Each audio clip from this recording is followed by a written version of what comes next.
मुल्ला बरादर मरा नहीं है बल्कि जिंदा है। जी हां, मुल्ला बरादर खुद सामने आया है और उसने ये बताया है कि मैं जिंदा हूं। जो अफवाहें मेरे बारे में उड़ाई जा रही थी वो अफवाहें थी, उसमें कोई भी सच्चाई नहीं थी। सच्चाई तो ये है कि मैं बिल्कुल फिट हूं, मैं बिल्कुल स्वस्थ हूं और मैं जिंदा हूं, इसीलिए आपके सामने आया हूं। खबरें ऐसी आ रही थी कि मुल्ला बरादर मार दिया गया है।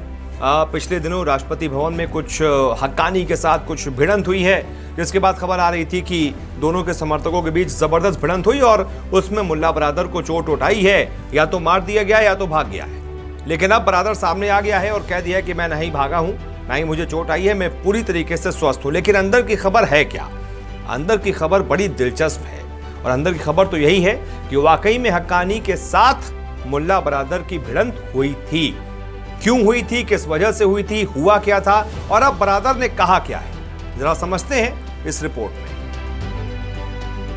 अफगानिस्तान में तालिबान की सरकार की स्थापना के कुछ ही दिनों के अंदर उसमें फूट की खबरों पर तालिबान के सह संस्थापक मुल्ला अब्दुल गनी बरादर का जवाब आया है।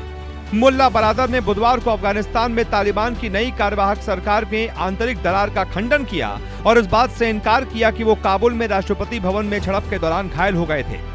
इससे पहले वरिष्ठ तालिबान के सदस्यों ने बीबीसी को बताया था कि बीते हफ्ते अंतरिम सरकार के दो विरोधी धड़ों के बीच काबुल स्थित राष्ट्रपति भवन में भिड़ंत हो गई थी। अमेरिका के खिलाफ जीत में किसका योगदान था, इस सवाल पर दोनों के बीच बहस हुई। CNN की रिपोर्ट के मुताबिक अफगान नेशनल टीवी के साथ एक इंटरव्यू में अब्दुल गनी बरादर ने इन खबरों को अफवाह बताकर इनका खंडन किया कि वो पिछले हफ्ते काबुल में राष्ट्रपति भवन में विवाद में घायल हो गए थे या फिर मारे गए थे। मीडिया में आई इन खबरों को लेकर पूछे जाने पर बरादर ने कहा, नहीं, ये बिल्कुल भी सच नहीं है। अल्लाह का शुक्र है कि मैं फिट हूँ और स्वस्थ हूँ और मीडिया के दावे में कोई सच्चाई नहीं है कि हमारे बीच आंतरिक असहमति या फिर आंतरिक रार है। अफगान में विदेशी सेनाओं के कब्जे को खत्म करने के लिए हमने बलिदान दिया है और कई सालों तक संघर्ष किया है। ये बलिदान और संघर्ष न सत्ता के लिए है और न पद के लिए। आपको बता दें कि तालिबान सरकार में मतभेद की खबरें उप प्रधानमंत्री अब्दुल गनी बरादर के सार्वजनिक मंच से गायब होने के बाद से ही जोर पकड़ रही हैं। सोशल मीडिया पर यह भी दावा किया गया था कि राष्ट्रपति भवन में हक्कानी नेटवर्क और तालिबानी लड़ाकों के बीच हुए संघर्ष में मुल्ला बरादर मारा गया। हालांकि मुल्ला बरादर ने बाद में एक ऑडियो संदेश जारी कर अपनी मौत की खबरों को झूठी और बेबुनियाद करार दिया था। खबर तो ये भी आई थी कि बरादर हक्कानी नेटवर्क के साथ झड़प के बाद काबुल छोड़कर भाग गया। बरादर ने कहा कि वो दावे का खंडन करने के लिए मीडिया को बताए बिना काबुल के बाहर यात्रा पर थे। उन्होंने कहा कि इसलिए हम अफगान राष्ट्र और सभी वरिष्ठ और जूनियर मुजाहिदीन को आश्वस्त करते हैं कि वो बिल्कुल भी चिंता न करें और न ही चिंता की कोई बात है। तालिबान के एक सूत्र ने बताया कि बीते हफ्ते राष्ट्रपति भवन में मुल्ला बरादर और खलील उर रहमान हक्कानी के बीच तीखे शब्द बाढ़ चले थे। धीरे धीरे दोनों के समर्थकों के बीच आपस में भिड़ंत हो गई थी। हक्कानी को अफगानिस्तान की अंतरिम सरकार में शरणार्थी मामलों का मंत्री बनाया गया है। वो हक्कानी नेटवर्क के प्रमुख कमांडरों में से एक है।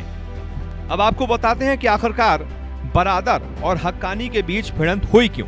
बरादर गुट का मानना है कि अफगानिस्तान में तालिबान की वापसी का श्रेय उसके जैसे शीर्ष कमांडरों को जाता है, उनकी कूटनीति को जाता है। वहीं हक्कानी गुट का कहना है कि अमेरिका पर जीत का श्रेय तालिबान और हक्कानी नेटवर्क के उन लड़ाकों को मिलना चाहिए जिन्होंने विदेशी और अफगान बलों से लड़ाई लड़ी। श्रेय लेने की इसी होड़ की वजह से दोनों के बीच झड़प की खबर सामने आ रही है। लेकिन बरादर ने सामने आकर उन तमाम अटकलों पर विराम जरूर लगा दिया है जिसमें उसके मारे जाने का दावा किया गया था।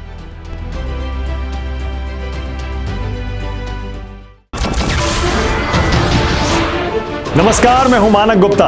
अगर आपको हमारा ये वीडियो पसंद आया हो तो इसे लाइक और शेयर जरूर करें और हाँ, हमें सब्सक्राइब और फॉलो करना ना भूलें ताकि आप देश और दुनिया की कोई खबर मिस ना करें। तो जुड़े रहिए हमारे साथ और देखते रहिए News 24।